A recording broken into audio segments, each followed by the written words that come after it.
Amazing Spider-Man number 792 by Dan Slott and Ryan Stegman. Having battled Eddie Brock for control of the symbiote, Flash Thompson stands covered in Dr. Stevens' artificial anti-venom serum. He and Spider-Man finish Eddie off, and Flash asks for a vessel to house the alien in, as his touch now burns it. They take off with what they can contain of the symbiote in search of a place to lay low. Meanwhile, Hammerhead and his goons bring scores of stolen goods to an unimpressed Black Cat when the looter and the rest of Lee Price's made men burst in. Matt Gargan tries to warn her, but she obviously fails to listen. Back at Mockingbird's apartment, Spider-Man and Flash hatch a plan to find the rogue symbiote, while back at the Cat's hideout, the battle clearly ebbs in Lee Price's favor.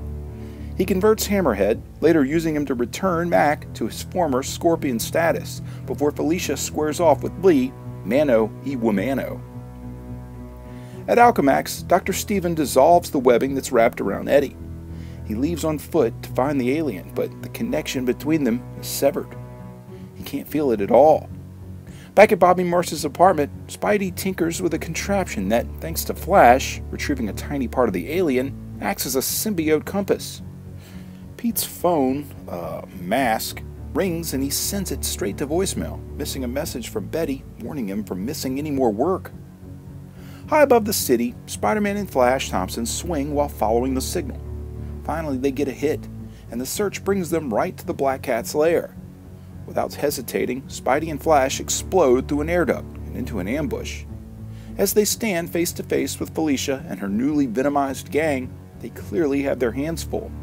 We'll have to wait to see what happens, though, as this issue is left to be continued. Wow, what a series this has the potential to be. Dan Slott and Ryan Stegman proved that although scores of people seem to loathe them on Twitter, they can spin a pretty good spider tale. Get it? Although Eddie Brock's venom turned over a new leaf, it's a waste to not have Lee Price and Flash Thompson in the mix battling for him. The story that was just waiting to happen finally does, and I couldn't be happier. This was a good one, and I can't wait to see what happens next.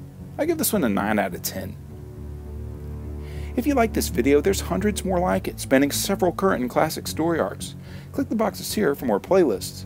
This video is also accompanied by my blog at nerdiestkidyouknow.com. You can also follow links to my Facebook or Twitter pages, as well as a link to this very issue for sale on my eBay page by clicking below. For the Nerdiest Kid You Know, I'm Sam Torito. Thanks for watching.